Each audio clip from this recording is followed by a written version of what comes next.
வணக்கம். ஃபயர்லைன் நியூஸ் முதன்மை செய்திகள் வாசிப்பது பத்மபிரியா. ஆபரேஷன் சிந்தூர் நடவடிக்கையின் போது பாகிஸ்தான் படைகளிடம் பிடிபட்டதாக கூறப்பட்ட விமானப்படை பெண் விமானி சிவாங்கி சிங்குடன் குடியரசுத் தலைவர் திரௌபதி முர்மு எடுத்துள்ள புகைப்படம் பேசு பொருளாகி உள்ளது. திரௌபதி முர்மு ரஃபேல் விமானத்தில் அரை மணி நேரம் பறந்த பிறகு அம்பாலா விமான படைத்தளத்தில் ராணுவ உடை அணிந்தபடி விமானி சிவாங்கி சிங்குடன் புகைப்படம் எடுத்துக்கொண்டார். அந்த படம் சமூக வலைதளங்களில் வேகமாக பரவியது. காரணம், ஆபரேஷன் சிந்தூர் நடவடிக்கையின் போது பாகிஸ்தான் படைகளால் சுட்டு வீழ்த்தப்பட்ட ரஃபேல் விமானத்தை இயக்கிய சிவாங்கி சிங் பிடிபட்டதாக அப்போது தகவல் வெளியானது. இது போன்ற சூழலில் சிவாங்கி சிங்குடன் திரௌபதி முர்மு எடுத்துக்கொண்ட புகைப்படம் வெளியாகியுள்ளது. இதன் மூலம் சிவாங்கி சிங் பற்றிய பாகிஸ்தான் பரப்பிய செய்தி பொய் என்பது நிரூபணமாகியுள்ளது. சதுப்பு நிலங்களை பாதுகாக்க வேண்டி தமிழ்நாடு அரசு அதனை அழிப்பது கண்டிக்கத்தக்கது என்று பாமக தலைவர் அன்புமணி தெரிவித்துள்ளார். இது தொடர்பாக அறிக்கை ஒன்றை வெளியிட்டுள்ள அவர், சென்னை பள்ளிக்கரணை சதுப்பு நிலத்தில் 2000 கோடி ரூபாய் மதிப்பில் அடுக்குமாடி குடியிருப்பு கட்ட அனுமதி வழங்கப்பட்டது அதிர்ச்சி அளிப்பதாக குறிப்பிட்டுள்ளார்.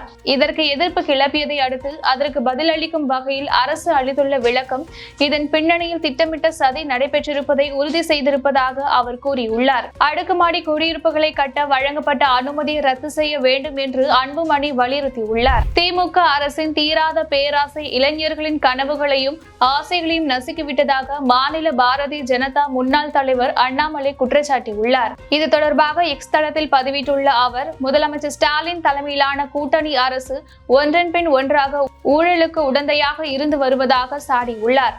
நகராட்சி நிர்வாகம் மற்றும் குடிநீர் வழங்கல் துறையில் 2538 பணியிடங்களுக்கு பணம் பெற்றுக்கொண்டு நியமனங்கள் நடைபெற்றுள்ளதாக அண்ணாமலை விமர்சித்துள்ளார். பீகாரில் நிதிஷ்குமாரின் தலைமை ஒரு முகமுடிதான் என்றும் உண்மையான அதிகாரம் பாரதிய ஜனதாவிடம்தான் இருப்பதாகவும் காங்கிரஸ் மூத்த தலைவர் ராகுல் காந்தி விமர்சித்துள்ளார். அம்மாநில சட்டப்பேரவை தேர்தலை ஒட்டி முசாஃபர்பூரில் நடைபெற்ற கூட்டத்தில் பேசிய அவர், மிகவும் பின்தங்கிய மற்றும் விளிம்பு நிலை சமூகங்களின் குரல்கள் அடக்கப்படுவதாக சாடினார். அவர்களது குரலை கட்டுப்படுத்துவது பாரதிய ஜனதா தான் என்று அவர் சாடினார்.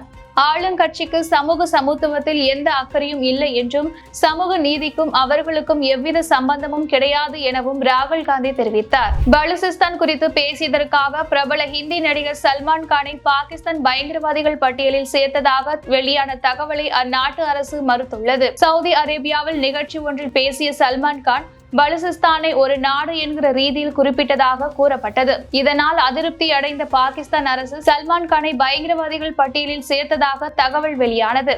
இது சர்ச்சையை ஏற்படுத்திய நிலையில் இந்த தகவலை பாகிஸ்தான் தகவல் மற்றும் ஒலிபரப்பு அமைச்சகம் மறுத்துள்ளது. இது போலி செய்தி, சரிபார்க்கப்படாதது என்று தெரிவிக்கப்பட்டுள்ளது. சம்பந்தப்பட்ட அமைச்சகத்தின் உண்மை சரிபார்ப்பு குழு இதனை தெரிவித்துள்ளது. ஜமைக்கா தீவு நாட்டில் பேரழிவை ஏற்படுத்திய மெலிசா புயல் கியூபாவை நோக்கி நகர்ந்து வருகிறது. இருப்பினும் ஜமைக்காவின் கடலோர பகுதிகளில் பலத்த காற்றுடன் மழை பெய்து வருவதால் பல இடங்கள் கடுமையாக பாதிக்கப்பட்டுள்ளன. ஏராளமானோர் வீடுகளை இழந்துள்ளனர். இதனால் ஆயிரக்கணக்கானோர் முகாம்களுக்கு மாற்றப்பட்டுள்ளனர்.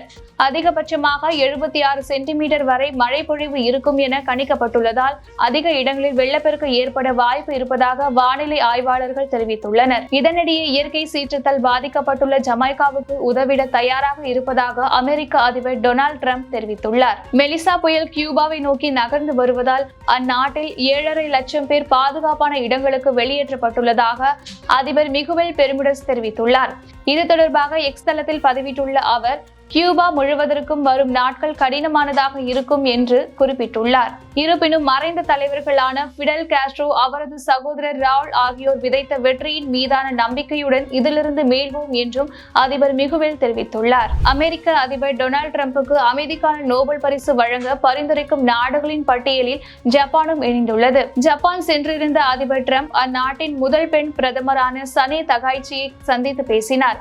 அப்போது காசா போர் நிறுத்தம் தொடர்பாக டிரம்பை ஜப்பான் பிரதமர் பெரிதும் பாராட்டினார். இதன் தொடர்ச்சியாக அமெரிக்க அதிபர் மாளிகை வெளியிட்டுள்ள அறிக்கையில் டிரம்புக்கு அமைதிக்கான நோபல் பரிசு வழங்க பரிந்துரைப்பதாக ஜப்பான் பிரதமர் தகாய்ச்சி தெரிவித்ததாக குறிப்பிடப்பட்டுள்ளது.